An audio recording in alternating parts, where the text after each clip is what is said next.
And good morning, everyone. Welcome to the Washington Foreign Press Center. I'm Ryan Roberts. I'm the director of the Foreign Press Centers, and thrilled to have so many people here with us today. I'm pleased to welcome John Kirby back to our podium. Admiral Kirby, of course, is no stranger to the foreign press or this podium, and there's no one better positioned to brief us today on the Biden-Harris administration's national security and foreign policy priorities than Admiral Kirby. Many of you know him from his time at the State Department as Assistant Secretary and spokesperson here, or his time at the Pentagon, including as Assistant Secretary for Public Affairs and Press Secretary. In his current role, he coordinates interagency efforts to explain U.S. policy and is a senior administration voice on those issues. If you'll allow me, I just want to go quickly over the ground rules and some housekeeping. This briefing is on the record.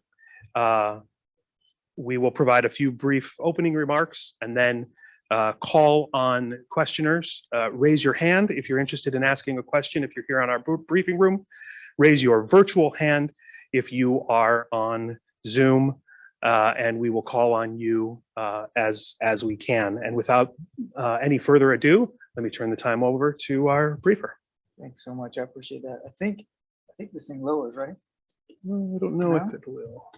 Okay, well, I'm just gonna have to stand on my tippy toes. So listen, thanks for having me over here. I'm really excited to do this. It's been a long time since I've been in the Foreign Press Center, and it sure does look, you definitely have done a nice job refurbishing the place. It's terrific. And I apologize for being a little bit late. Okay. I apologize for being a little bit late. I do have just a quick comment at the top, and then we'll get right to your questions. I think you all saw today in Lebanon, Israel and Lebanon concluded an agreement on a new maritime border between the two countries. First time they've had this. And this is a significant achievement. And after months of U.S. mediation and facilitation, we were able to get this maritime border established.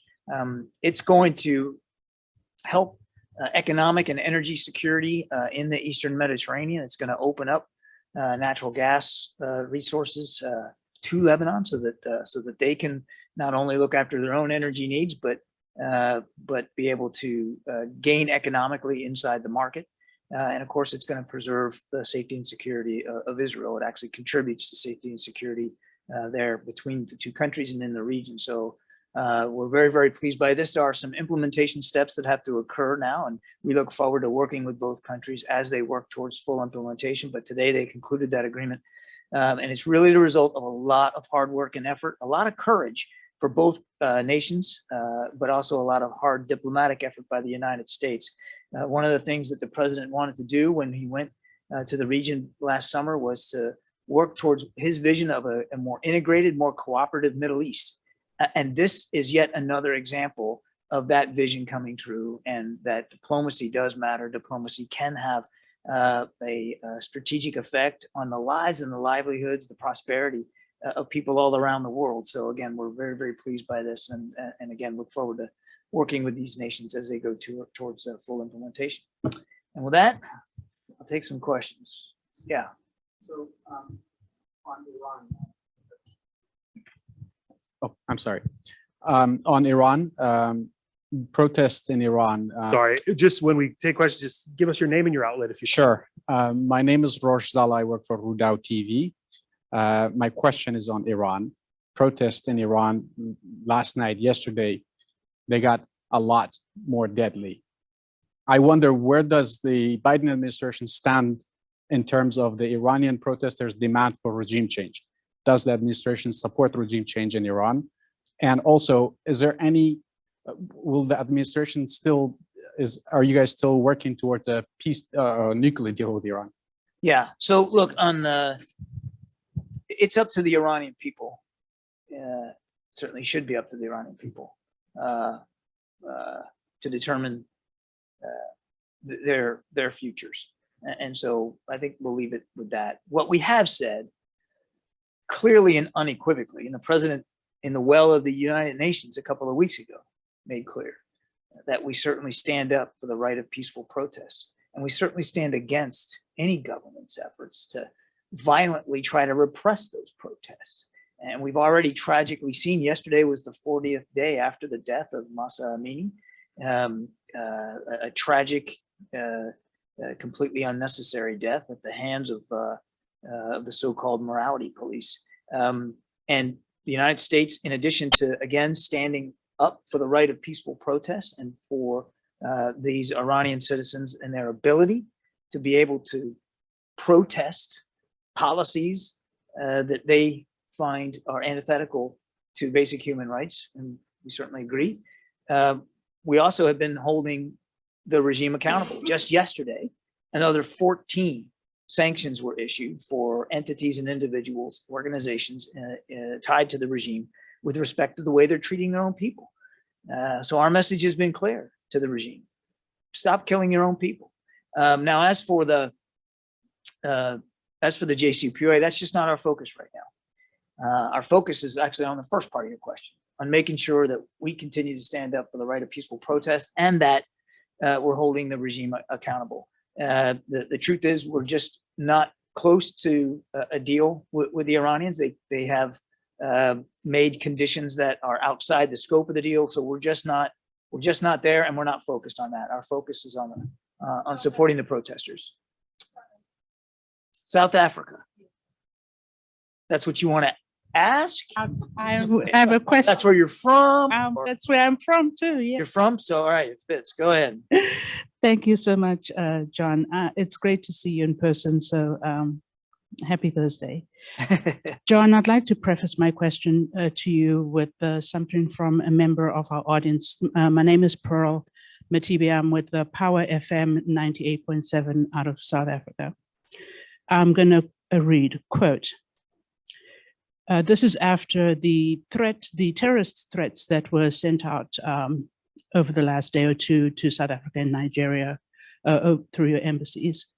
And the response is this, quote, this is scary. It's been in the news. Not sure why the US is doing this. It could be the snub from SA government who allowed Russian billionaire yachts to dock, and they wanted us to sanction them. John, analysts on the continent are also saying that for these threats alerts to have gone out over the last couple of days has sent people scrambling across the continent and feel like this is somewhat of a serious non-capacitation of intelligence. For example, through US Africa Command, if there had been some capacitation, people wouldn't have been caught off guard with, okay, this is what is happening. So my question to you is, when and how long is it going to take, for example, to overcome this perception of things that the United States might be doing in earnest, but the people, local people in Africa are not seeming to understand what the United States is doing and seem to feel Africa is an afterthought? John. So with the caveat that I haven't seen these messages that you're talking about, I would certainly refer you to the State Department to speak to that. I haven't seen them. So separate and distinct from these individual terrorism messages you're talking about, neither Africa Command or our State Department colleagues issue warnings without reason, particularly when it comes to terrorism, which remains a challenge, not just in Africa, but many other places around the world. So we take those responsibilities seriously, as we must and we should. So again, I can't speak to that individually, but your question, I think, gets to a bigger issue. At least I gather that it gets to a bigger issue, and that Africa matters significantly to the Biden administration, and to President Biden specifically. In fact, in December, he's hosting an Africa Leaders Summit right there at the White House in the middle of the month, and he's very much looking forward to that, because there's so many challenges on the continent, but there's also so much promise, and the president understands that, the administration understands that. And we're going to continue to look for ways to engage our African partners throughout the continent to address both the challenges and the promise. And And again, that's one of the reasons why the president wants to hold this summit in Washington and hosted himself. And he's, again, very much looking forward to it. Yeah, go ahead. Thank you very much, John, for doing that. I think you know me already. My name is Ariana, and I'm covered for Angola and Equatorial Guinea and Mozambique as well. So my question about African Summit is the President Biden expect to sit with some African leaders during the summit, especially those who represent like a big portion of countries? Like, for example, the President of Congo, Felix Tshisekedi, he is now the chairperson of SADC, which basically concentrate like 16 countries. So is the president expecting to sit, for example, with him? Through him, he can understand many issues going on in those 16 African countries. And also with his strategic partners country, like for example, Angola.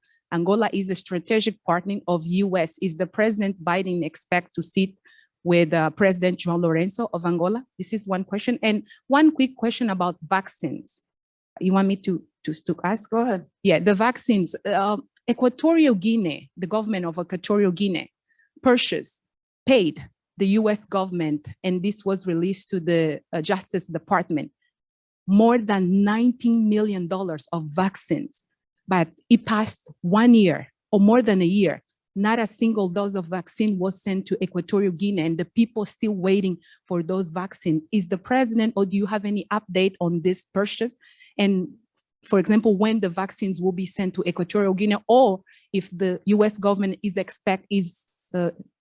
maybe thinking and send back the more than $19 million that they paid already, the government of Equatorial Guinea? Yeah, I don't have any information to answer your question about vaccines to Equatorial Guinea. I'd refer you to our State Department colleagues on that. As you know, the United States has been a leading a donor of vaccines throughout the world. We're going to continue to, as we are here at home, continue to advance the science, advance the preventative power of these vaccines as much as we can, and share that as broadly as we can. But I just don't have an update for you on that. On the summit, I'm not going to get ahead of the agenda. I think you can imagine it's still a couple of months away. So we'll have more detail as we get closer to it as to exactly what the agenda is going to look like. The president, though, is very much looking forward to meeting face to face with African leaders that are coming. And specifically to your point, to listen to them and to their perspectives of what they're seeing there on the continent.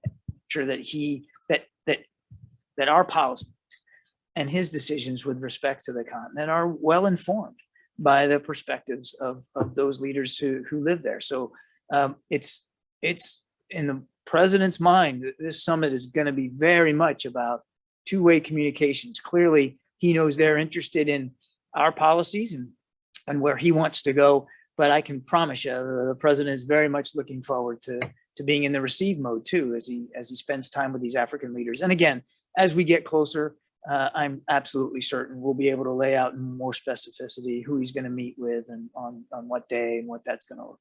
Okay. Thank you. Let me go to. Can I go to Let's Zoom go to Zoom. a little bit? Absolutely. Yeah, let's go to Øystein Bogen from Norway. And if you would Yep. turn on your camera. Oops. Yeah, I'm right here. Thank you for taking my question. Admiral, on the issue of Norway arresting a suspected Russian illegal spy last Tuesday, is this a matter you have been briefed on? And if so, on the backdrop of Russia's aggressiveness on the European continent these days, what's your reaction to it? And has the US rendered any assistance to Norwegian authorities in order for them to be able to make that arrest and ID the person? Yeah, so I do not have information specifically about that arrest. If there was any prior communications or coordination. I'm not aware of it, so I just don't have anything on that. I'd refer you to Norwegian law enforcement. I think is the best place to go for that.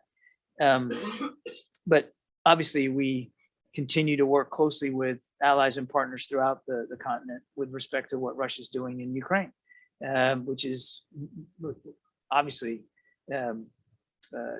devastating to the country of Ukraine, the people of Ukraine, particularly in the recent days and weeks here, where they have deliberately targeted civilian infrastructure and innocent Ukrainian civilians.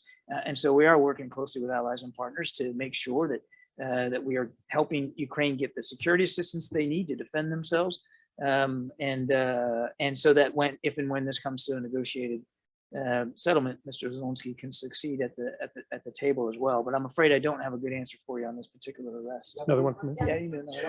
All right, we're gonna take a couple more from Zoom. I promise we'll come back to the room. Let's go to CNN Portugal. Hi there. This is Luis Costa Ribas from CNN Portugal. John, this morning, while he was introducing the nuclear posture review and the national security strategy, Defense Secretary Lloyd Austin said that the whole point of the U.S. Nuclear stockpile is to be a deterrent. So we all know that mutual assured destruction is a concept and it's a doctrine also. Is it also U.S. policy now, particularly given what's going on in Eastern Europe and Russia and so forth? Is what a U.S. I'm sorry, I didn't understand the question. Is what mutually assured destruction, is that a U.S. policy? In other words, is this how we will respond to any Russian use of nuclear weapons in Europe? Yeah, I think Secretary Austin put it well. I mean,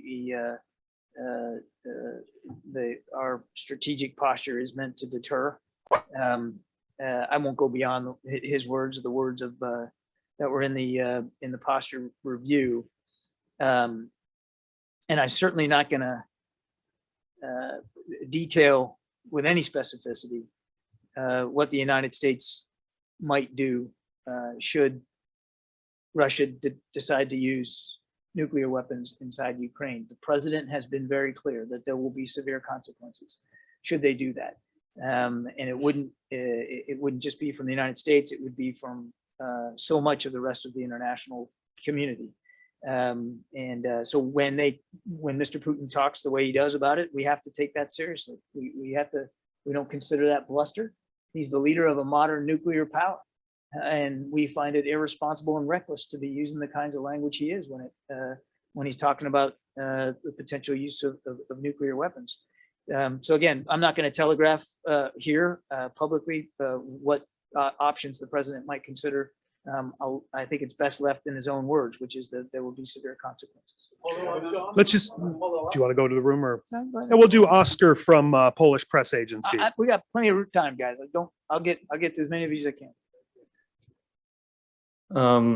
Hi, thank you for doing this. I don't know if I, wait. I wanted to ask you about so in this newly released national defense strategy, complementing the NSS, like in the NSS, China is mentioned as the main pacing challenge, and Russia is viewed as the acute threat. But in terms of U.S. military presence, Europe seems to be the most have the most footprint. So is the expanded U.S. presence there to stay? And do you sense a tension there between the U.S. military presence in Europe and in the Indo-Pacific, and can you do both? So that's my question. The short answer is yes. Of course, we can deal with challenges in the Indo-Pacific region as well as what's going on the European continent. We're a big enough, powerful enough military that we can absolutely handle not only those challenges but other challenges around the world. That's what a responsible power like the United States is responsible for, and we take that seriously. As for the true presence in Europe, a couple of points. One, we recognized that the security landscape in Europe has changed. Not is changing, not will change, has changed because of what Mr. Putin has done in Ukraine, the war, the unprovoked war of aggression that he's conducting inside Ukraine.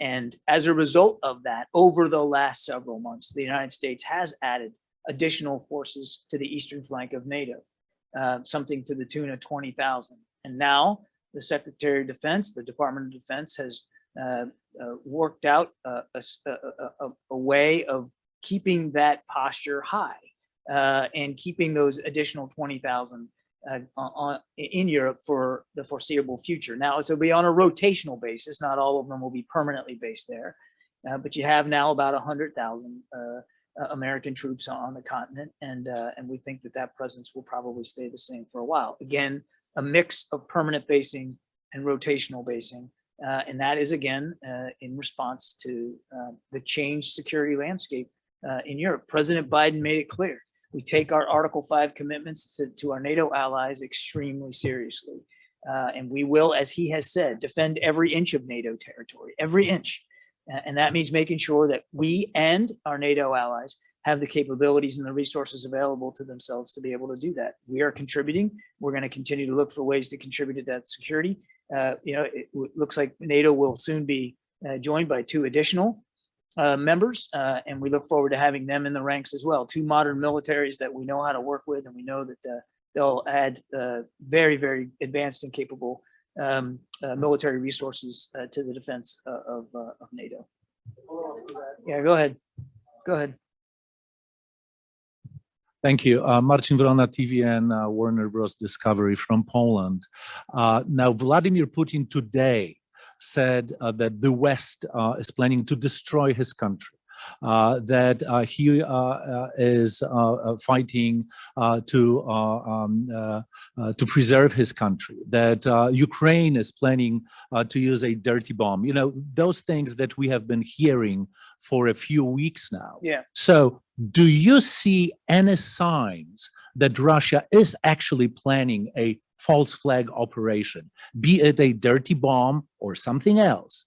And with this heightened rhetoric, shouldn't the United States increase the presence, the military presence on the eastern flank? You kind of answered this a moment ago, but this is new, what is going on now. Should you kind of react to that with sending more troops to Poland and other countries on the eastern flank? We're watching as best we can, but as of now, we don't see any indications that that Russia is preparing to explode a dirty bomb.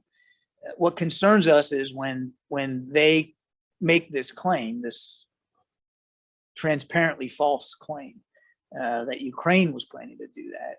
It certainly gets our attention because it is not unlike the Russians to blame others for that which they are going to do or are doing themselves. That's why we took it so seriously, but we just haven't seen any indications that that plans are being made or preps are being made. We're watching it as best we can. And as for your second question, look, forced presence around the world is a dynamic issue that we're constantly reviewing and looking at all the time. As a matter of fact, it wasn't that long ago when the Secretary of Defense conducted a force posture review around the world. And it was done before the Russian aggression in Ukraine. And so it didn't factor in these other 20,000 troops that are now on the continent. Right now, I believe, and I don't want to speak for the Defense Department. I used to do that. I don't do that anymore. But I believe that they believe we've got the footprint about right. And we're going to find a way to keep these additional 20,000 troops on the continent. Again, the units will come and go, but the posture will remain the same for the foreseeable future. And Secretary of Defense, certainly Secretary Austin, is certainly has the authority if he decides that there needs to be a change to recommend that kind of a change to the president. But I'm not aware of any plans to do so now, and certainly no plans to do so in reply or response to these latest Russian claims about what the Ukrainians might or might not do. Does that answer your question? Let me go back here, ma'am. Right there, gray with the glasses. There you are. Yeah. Thank you. I'll get around, guys. I'll get around. We got, Yeah, okay. I'm not gonna, can't ever forget you. Thank you for doing this and thank you for taking my question. I want to shift to a closer place, Latin America and Mexico. Are you concerned at all of the increased presence and influence of Russia in this context of the invasion of Ukraine in Latin America? As you probably know, Russian today, the Soviet or Russian controlled media have a very strong followers all over Latin America. And I wanted to ask you how much of a priority is this, since it's your backyard? And concretely in Mexico, not very long ago, the US Northcom said that Mexico was the place where there's more GRU Russian agents than any place in the world. That tells you a lot. I was just wondering that among the priorities of the Biden administration, you once in a while look into these things beyond just meeting the presidents of these countries and going to the OAS meetings. Thank you. Yeah, so I'm going to be careful here. I'm not going to talk about intelligence or law enforcement assessments with respect to where Russian agents may or may not be, but we are certainly mindful of Russia's efforts to gain footholds and influence in Latin America as well as Africa. We, obviously we watch that closely. It's of concern, of course, because we know that Russia continues to act in ways, not just on the European continent, but elsewhere, in ways that are inimical to the security interest of so many local populations, as well as to our own national security interests. So we take it seriously. We maintain collaboration and communication with our friends and partners here in the Western Hemisphere to make sure that we know what their perspectives are, what they're seeing, what they're learning, as well as being able to share with them what we know. But we do take it seriously. Yeah, you in the red tie. Thank you, Mr. Kirby. Igor Nemushin, RIA Novosti. So US officials have recently said that there's currently no place for negotiations between the United States and Russia on Ukraine peace talks. And moreover, the department... We've said there's no place for negotiations between Russia and US on Ukraine peace talks. And moreover, the Department of State has recently said that US has never heard a message from the Russians that they are ready to engage in dialogue and diplomacy. So although President Putin has just said that Russia is, frankly speaking, open to negotiations and waiting for US to send a signal to Ukraine regarding it. So the question is there any kind of reluctance on part of the US regarding negotiations? What might become an incentive for the United States to start such peace talks? And is there an acknowledgement in the White House that this conflict in Ukraine cannot end without direct dialogue between Russia and the United States? Thank you. Actually, those are really good questions. So bear with me here. What we have said from the very beginning is nothing about Ukraine without Ukraine. If and when it comes time to negotiate a peace, it will be and must be President Zelensky's decision to do so, and on his terms. He's the president of Ukraine. It's a sovereign country. It's a sovereign state. No matter how much Mr. Putin may not like that and may not want to acknowledge it, it's a sovereign, independent nation. And President Zelensky, elected by the Ukrainian people, gets to speak for his people and for his country. And he gets to determine if and when he's going to be ready to sit down with Vladimir Putin and negotiate an end to this war. He gets to determine what success looks like. He gets to determine what victory looks like. And he gets to determine whatever terms of negotiation might occur. Now, Mr. Putin has shown, contrary to the rhetoric, has shown absolutely no interest in dialogue with President Zelensky and ending this war. Quite the contrary. Everything he's doing shows that he wants to continue to prosecute this war. He called for sham referenda, which we all know were fake, to try to politically annex territories he doesn't own and possess because they're Ukrainian land. He's now ordered martial law in those annexed territories, so-called annexed territories. He's now called up for the call up. I'm sorry. He's called for the activation of some 300,000 reservists, and he's conducting a series of airstrikes on civilian infrastructure and innocent civilians. My goodness, one of these missiles hit a playground, and he's going to countries like Iran to get drones and perhaps even surface-to-surface missiles, so that he can continue to rain down violence on the Ukrainian people. Those aren't the actions of a government. Those aren't the actions of a leader who is serious about willing to negotiate an end to this war. But it's got to be President Zelensky's decision and his call. What we're going to do is we're going to continue to support President Zelensky and his armed forces in the field, making sure that they have the capabilities to succeed, so that if and when it comes time to the table, Mr. Zelensky can succeed at that too. Now, I will tell you, separate and distinct from Ukraine, and I want to be very clear, nothing about Ukraine without Ukraine. There are channels of communication that exist between the United States and Russia, as there should be, at various levels. We certainly still have an embassy in Moscow. The chairman of the Joint Chiefs, General Milley, just recently had a discussion with General Gerasimov, his counterpart in the Russian military. Secretary of Defense Austin had 2 conversations in just the last week with Defense Minister Shoigu. And of course, we have a deconfliction line in Europe to make sure that there can be no miscommunication or miscalculation with respect to NATO forces on the eastern flank and what's going on inside Ukraine. So there are channels of communication that remain open between the United States and Russia, as there should be and as there will be going forward. Go ahead, Afghanistan. Go ahead. Thank you so much. My name is Nazira Karimi. I'm an Afghan independent journalist. Mr. Kirby, thank you very much for taking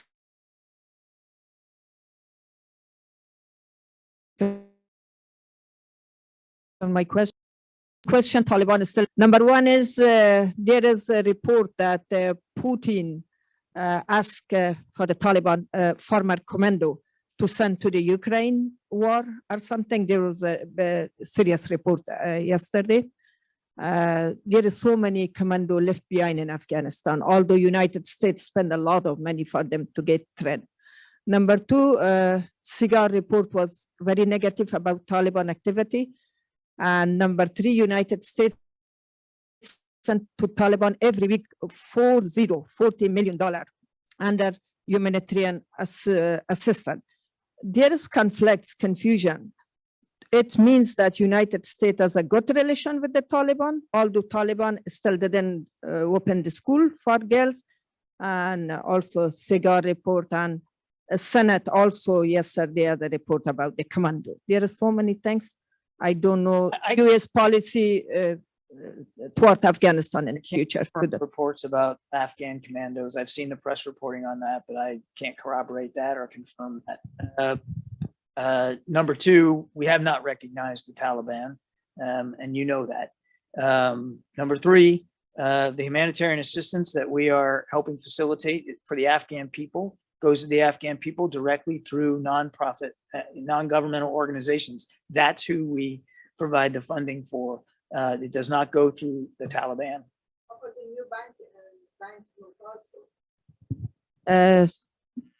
United States announced that the new bank notes printed in French and Polish for Afghanistan. I don't have anything on that. I don't have any. Let me. I want to go to this side, and let me go. I'll get you. We got time, guys. Let me go to this side and go to the back. Ma'am, you in the middle there with your black sweater? Yeah. Huh? That's an aisle?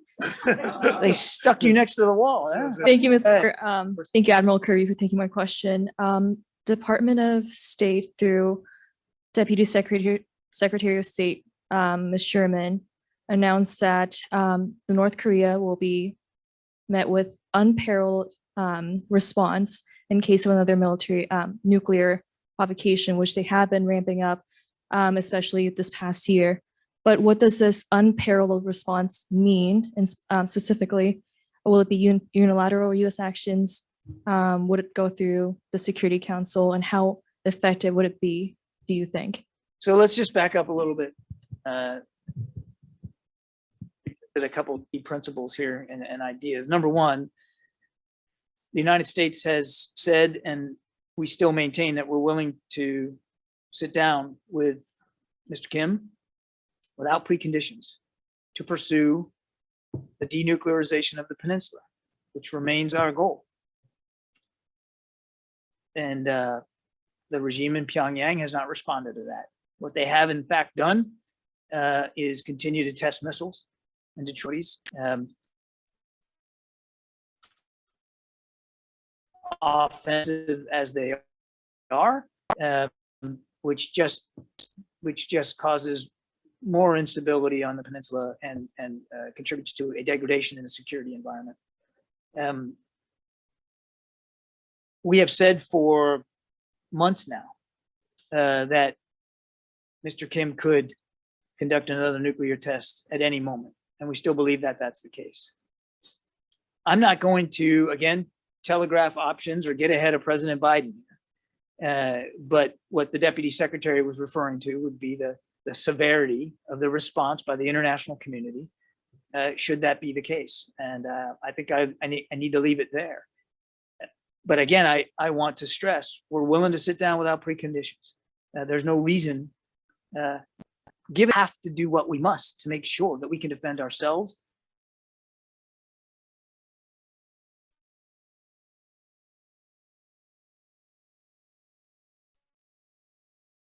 and our allies. 5 of our 7 treaty alliances in the United States are in the Pacific region, 5 of 7. And one of them is with the Republic of Korea. The other one is with Japan, or another one is with Japan. And we have to take those responsibilities. As the president said, we take with respect to NATO and our Article 5, we take our treaty commitments to Japan and South Korea very seriously as well, which is why in response to the provocations of the North in these last many weeks, we have increased our ability to gather intelligence in and around the peninsula. We have conducted and tried to hone military capabilities, conducting exercises bilaterally with the Japanese self-defense forces, as well as the military of the Republic of Korea. And we have been spurring and encouraging and trying to engender better trilateral cooperation between our 3 nations from a defense perspective, from a security perspective, to make sure that short of a diplomatic path forward here, which we obviously prefer, we can defend our interests and those of our allies. Okay? Yeah, go ahead.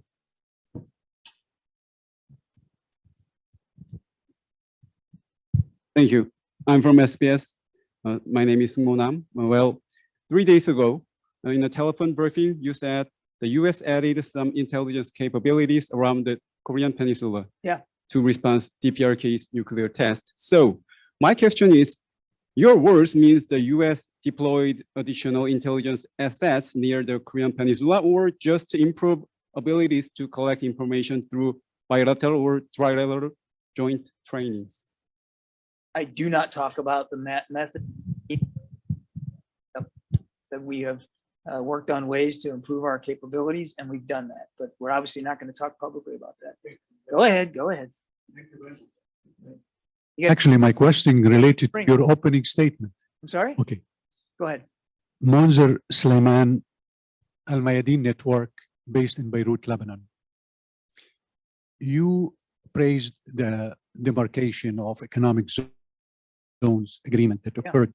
Now, Lebanon still, to benefit from that agreement, it's going to take years probably. We understand. It's on the verge of collapse, economic collapse now. And there was a plan to have gas and electricity coming from Egypt and Jordan through Syria to help Lebanon to address the needs that now currently facing. Is the administration willing to ease the sanction on Syria? Because the only way that Lebanon can benefit if those pipelines go through Syria. And when and at what circumstances United States will withdraw its forces from Syria? One last thing about the broader Middle East, since You talked about the foreign policy, if you don't mind, please. Question is, you talked about the integration in the region. One aspect of the integration was integration of missile defense network between Israel and the Gulf states in particular. In light of the uneasy relation with Saudi Arabia, I'm not going to describe it other than that, in the review of your relationship, the US relationship with Saudi Arabia, how that is going to impact that network. Is that network in the foreseeable future, it could exist? And thank you very much. By the way, may I say one thing? You can be voted the most popular spokesman in American history. I'm not exaggerating. Thank you. I think that's a good note to end on. So we'll see you later. Are you blushing? I appreciate that very much. I very much appreciate that. So on your first question, I know of no changes to our sanctions regime, particularly with Syria. Two, as you know, we do not have a large footprint in Syria, less than 1,000, and they are solely focused on the counter ISIS fight, working with Syrian democratic forces against the ISIS threat, which remains there. They still try to sustain themselves there, resource themselves, recruit, and even to plan and conduct operations. And so ISIS remains a viable threat. And we have determined that it's a threat that we believe is important to our national security to continue to try to counter. And so I certainly would refer you to the Pentagon for more specifics, but there are no plans right now to change that posture. We're going to continue to go after ISIS, as we have, and you've seen us go after in recent months. Yeah,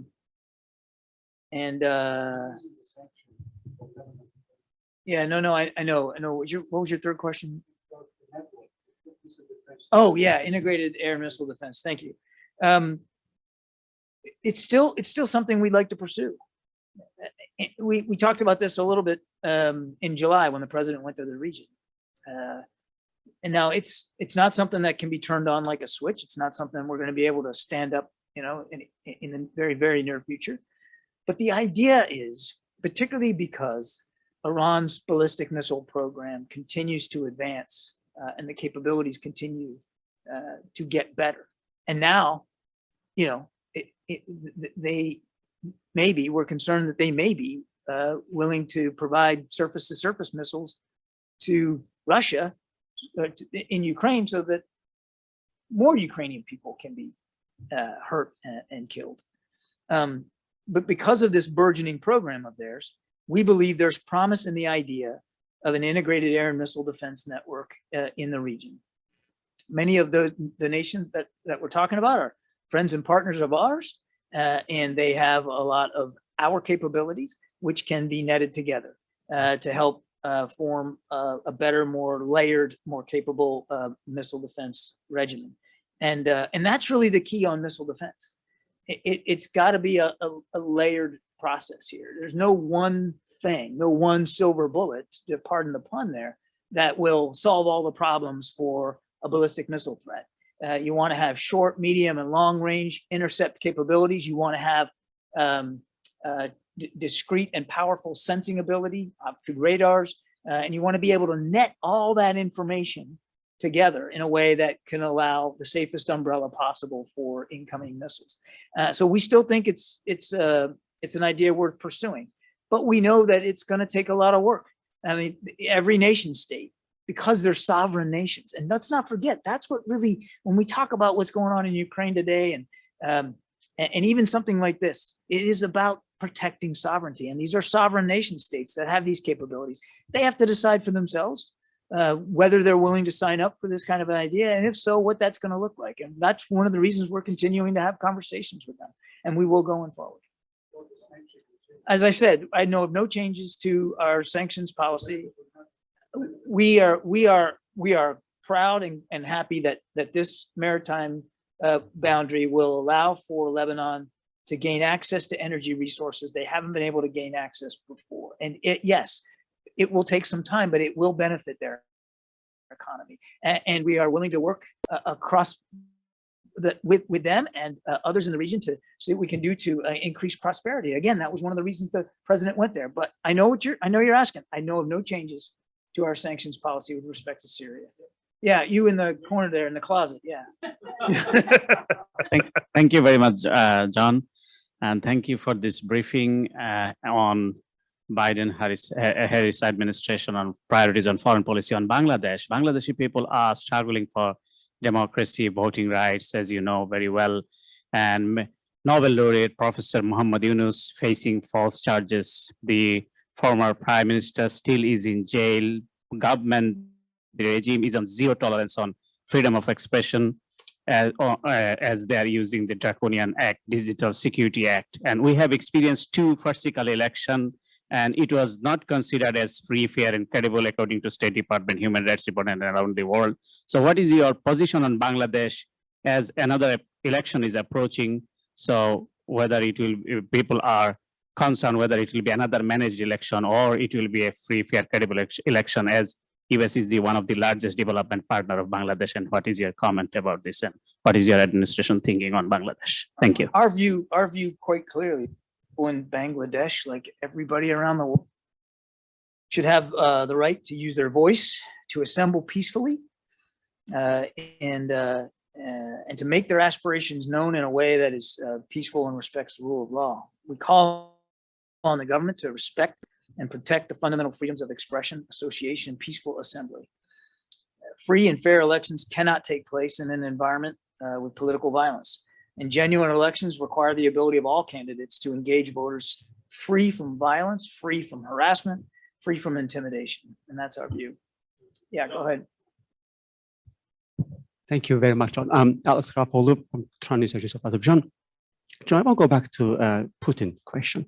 I know you have been asked about G20 this morning on different occasions. Ask again. Is it the president's position that Putin should not come to the summit as long as he's waging war on Ukraine? And my second question, if you look at Putin from the perspective of South Caucasus, I cover Azerbaijan, Armenia, and Georgia, you see 2 versions of Putin. Putin, the troublemaker in Ukraine, and also you see Putin is trying to pretend to be a peacemaker in that part of the world. Which one is a real Putin from your opinion? I'm asking because the administration has been trying to facilitate peace process between Azerbaijan and Armenia lately, and also other conflicts that Russia is trying to insert itself as a quote-unquote peacemaker. Thanks so much. The president's, first of all, we have not announced any travel by the president with respect to the G20. So I won't get ahead of him or his schedule. As for which Putin, I think is how you asked it. I don't know that we would share the view that there's 2 Putins. Right? There's one Vladimir Putin, and this man decided without provocation to invade a neighboring state. A neighboring state, mind you, that had threatened exactly no one with anything. There was absolutely zero reason for him to move across that border on the 24th of February and begin to rain down destruction on Ukrainian cities and the Ukrainian people. That's the Vladimir Putin that we see. We see the leader of a military that clearly is willing to commit atrocities on innocent Ukrainian people, children. We see a Russian military that, again, is raining down missiles and now using Iranian drones for one purpose, and that's to instill fear and to destroy civilian infrastructure, to knock out the lights so that the Ukrainian people will somehow rue the coming winter. Of course, it's not having that effect on them, quite the contrary. Their resolve is as stiff as ever, maybe stiffer as a result of what he's doing. We see a Vladimir Putin that's willing to lie to his troops about what they're being sent to Ukraine to do, or even that they are being sent to Ukraine. A Vladimir Putin that's willing to obscure and lie to his own people about this quote unquote, as he calls it, a special military operation. It's a war. Plain and simple. It's a war he started. And I'd add it's a war he could end today. The Mr. Putin that we're talking about, the Mr. Putin, he could end it today by pulling his troops out of Ukraine and calling it quits and just being willing to stop it. Obviously, he's not showing a willingness to do that. So that's the Mr. Putin that we see. Yeah, go ahead. Thank you. Go to Zoom a little bit, because I haven't done that. Yeah. Rahim Rashidi or Mr. Kurd from Kurdistan.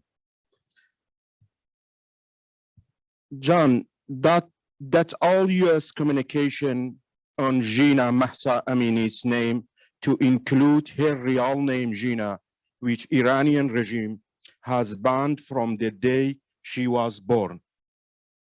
My question is that why the U.S. government does not convene a UN Security Council meeting to condemn the daily massacre of demonstrators in Iran, especially in Iranian Kurdistan.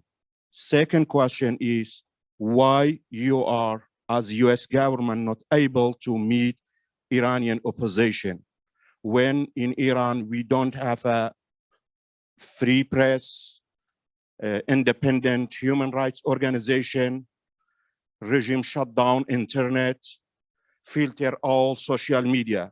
How you can get correct information and data of dating of people on the street, million of Iranian on the street requesting for regime change. Thank you very much. National Security Advisor Jake Sullivan met recently with some Iranian activists.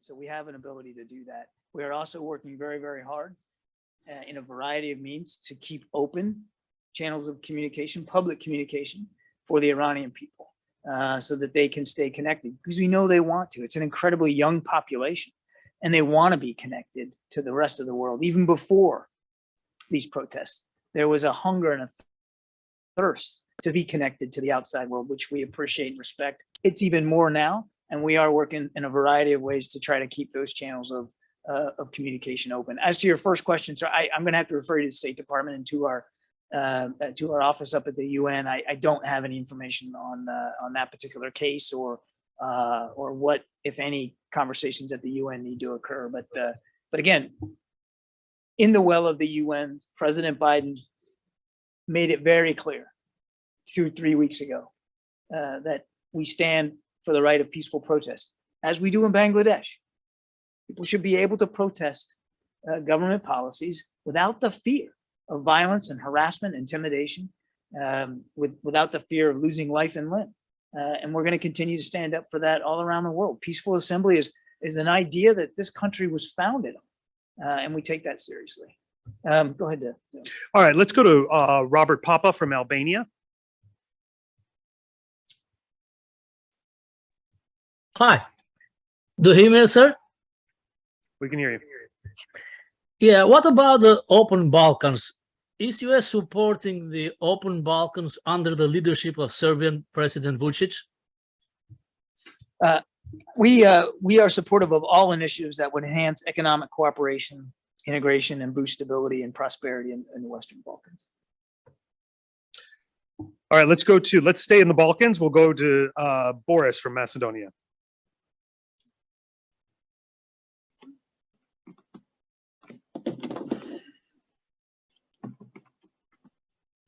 Yes. Do you hear me? We can hear you. Thank you so much for doing this, Admiral. So basically, yeah, it's again on Western Balkans, and how is this administration support the goodwill of North Macedonia to to start the negotiation talks with European Union? Actually, vice versa, European Union started the negotiation talks with North Macedonia, and just recently, just actually yesterday, they signed the first agreement, Frontex, for border control and for security between North Macedonia and European Union. How do you commend that, and do you see this country as as a successful story for other countries? And by the way, you mentioned that two more countries will become NATO members soon. Can you just precise tell us who are those two countries? Thank you. Well, I mean, it's Finland and Sweden are the two countries that have applied for NATO membership and are working through the process.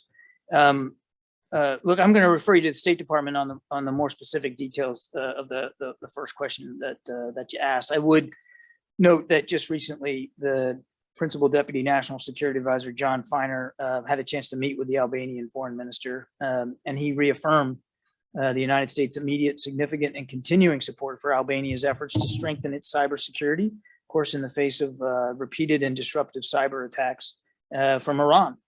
And he also expressed U.S. appreciation for our strong cooperation on global issues, including our work together as NATO allies and Albania's leadership as a member of the UN Security Council, especially as a co-pen holder with the United States on resolutions related to Russia's unprovoked invasion of Ukraine. So we welcome that visit. We welcome that conversation. But as to your specific question, I just don't have enough depth of knowledge on it that I can answer that today with the EU discussions that you talked about. And I regret that I'm going to have to forward you over to the State Department. I think we can do one more from Zoom. Katerina Soku from And then I Greece. can take one more from the room and then I'll have Perfect. Thank you, John, for this briefing. To go back to the national security strategy of the U.S. administration, it notes that the U.S. supports the escalation and integration in the Middle East, that it will use their diplomacy to reduce risks of conflicts, work with partners that commit to rules-based international order, and not tolerate incursions and threats. I was just wondering, do these principles include in your analysis the Eastern Mediterranean or about the potential of conflict in the Eastern Mediterranean too? And if so, how can Look, U.S. diplomacy I reduce won't the get risk into of the it? Thank you. specifics, with respect to Turkey and Cyprus. Again, I refer you to the State Department, but in general, I think that the national security strategy does speak well to the way we look at the world today, the threats, the challenges, the opportunities around the world, and our respect for the international rules-based order that the United States and so many other nations helped usher in after World War II, and that we've helped uphold, which again respects sovereignty, which respects territorial integrity, which respects basic human rights, and respects the rule of law, and governance that is responsible to and for the people that it represents. But again, on your specific question, I'd refer you to Steve. I can take one more. Let's see. What? Al Arabiya? Okay, go ahead. Go ahead. Thank you, John, for doing this. I'm with Anadolu Agency, Turkey. The question is about Saudi Arabia. As you may know, Questions about Saudi Arabia? yeah, Okay. the question is, as you may know, the Saudi Arabia authorities backed a UN resolution condemning Russia, and they committed $400 million for Ukraine. But yesterday, Mr. Secretary of State Blinken said, these are positive developments, but they do not compensate for OPEC plus oil decision. And White House officials also said there will be consequences. Even some lawmakers floated the idea of removing troops from Saudi Arabia, US troops. Are you working on a concrete consequence for Saudi Arabia, or just let this rule go away by time? Thank you. Great question. Saudi Arabia has been a strategic partner for the United States for 80 years. Even as a young naval officer myself, putting to sea in the Gulf and in the Red Sea alongside Saudi Navy ships, and Saudi pilots flew missions in support of our initial fight against ISIS back in 2014. and they've been a partner on many, many issues. The president believes that in light of the OPEC Plus decision, which we believe, A, did not comport with the analysis of the proper balance between supply and demand on the oil market right now, a decision that did not have to be made this month, and B, that benefited Russia, that benefited Mr. Putin's ability to profiteer off oil so that he can continue to kill Ukrainians. We believe that. And in light of that, the president has asked his team to take a look at this bilateral relationship and make sure that it's serving our interests and the interests of the American people in the appropriate way. That discussion, that review, if you will, that is ongoing. And the president looks forward as well to talking to members of Congress when they're back in town about their views and perspectives on this as well. He has made no decisions. He hasn't come to any initial conclusions at this time. He wants to take the time it takes to look at this bilateral relationship in a measured, deliberate, thoughtful way. And whatever it looks like going forward, he wants to make sure it's serving our national interest to the best possible way that it can. Okay. Thanks, everybody. Nope, Thank you, I gotta everyone. go. Really Appreciate it. appreciate your turnout. Thanks to our briefer for taking so much time. Have a great day. Thank you.